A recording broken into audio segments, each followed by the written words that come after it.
Again, the SPC Storm Prediction Center literally just changed and moved the slight risk to the north. All of our slight risks and all the storm threats come from Oklahoma, where the SPC is at, and they just moved it north. Again, we talked about the trends this morning, and sure enough, now they're trending with us. So we are looking at this threat from noon today to midnight, and it's mainly during the evening hours. The impacts have not changed. So yes, the slight risk moved to the north, but that doesn't change because we were already kind of preparing for that earlier on today. But we can explain why that happened. So again, heavy rain, severe threat still to the south. Tornadoes will be unlikely today. If there is a tornado, it would be closer to Iowa, better shear at the surface there. We're looking at, needing the umbrellas for sure, and I would be cautious of hail. Hail will be the main threat. So what did the slight risk moving north do? It just indicated there's a slightly better chance for hail to be in the thunderstorms that depending on where you live, but if you're south of St. Cloud, then that's really what I'm talking about. Look at the lows this morning. Doesn't this kind of tell you something's brewing? Lows at 50 degrees, you go outside, you're like, wow, this feels different. It feels almost too good. If it feels too good, you get penalized. Southeast wind, isn't that sad? Southeast winds at around 15 to 25 miles per hour right now, and it is breezy out of the southeast. You're watching this rotation already show up here. You see it down I-90? You see that low starting to develop? Well, near that low, the closer you get, the better chances for tornadic activity goes, and that's mainly going to be in western Iowa. So the threats today, we've got them starting in the afternoon. Now you'll notice the better chance for rain is absolutely during those afternoon and evening hours, and that's where I'd be on more high alert. But I can't rule out one sneaking in here at 1, 2, or 3 o'clock. If it doesn't sneak in, I think we go into the 70s. Again, there's a lot of question marks, and you got to do a lot of nowcasting during these events. Because nowcasting is saying, all right, here's what could happen, and then when you start seeing it unfold, you have to take what's actually happening in real time. So I know what could happen, and that is, let's say we don't get a lot of rain. Let's say the rain doesn't come until 3, and then we get a little sunshine, we get to 75. Well, now the storm threat's going to be bigger. So there's a lot of updates that will come as this unfolds. So this is this morning. We've seen a little bit of convection out ahead of this warm front. Anything north of the warm front really can't be widely severe. Still waiting on that air to come in here.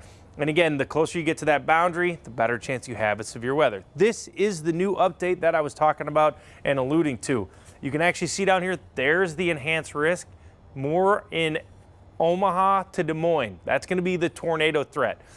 The yellow is more for a hail threat. It's not that you can't get a tornado in this, but when you look underneath this, they actually split this out because every level of this is issued for a different threat.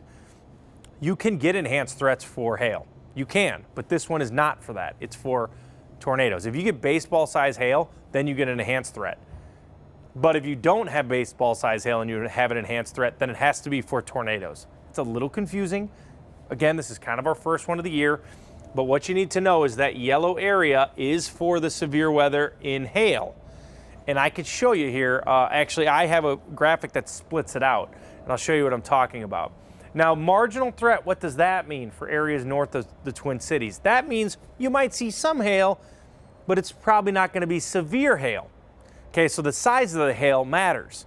So if in the yellow, the size of the hail is a quarter, up to a quarter. If it's a dime, then you don't get severe weather and you're in the green. So that would be more dime size hail in the green. It would be weakening thunderstorms. And you see the areas and why this happened. Trends keep trending. We started off this morning, the high was 74, now it's 77 in Jackson. We're at 70 here in the Twin Cities. And of course the storms will weaken as they move off to the north. Let's time this out for you. Here we go at noon today, still relatively quiet. First storms fire at 3 o'clock. You see a couple of those isolated thunderstorms right around 3 p.m. Now they really get going here around 4, 5, 6, and they come across the metro. Now, a lot of the models indicate that Wilmer and St. Cloud are kind of on the edge of this. So we'll watch that closely. You see the thunderstorms really going here at 6, 7 this evening, right at the Twin Cities and then really southeast. So we'll have to see how they move, but I think these are going to kind of move in that direction. Jackson and then move across the metro. And then by the time we get to 9, the worst of this will have passed. So here's what I was talking about. Let's split these out. And this lets you know what the threats are for. So I showed you the marginal threat. That's for the brown. Wind, hail, and tornadoes. Low.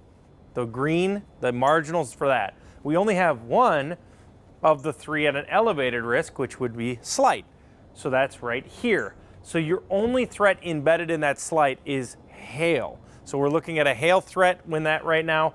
Wind and tornadoes cannot be ruled out, but because these are mainly elevated thunderstorms, it's unlikely to actually have damaging wind and or tornadoes. So today we're prepared. Afternoon, Friday 53 degrees, 55 on Saturday. You get that sunshine Saturday. I really like Saturday. It's going to be cooler, but it's going to be mainly quiet. And I mean, today's the warmest day for sure.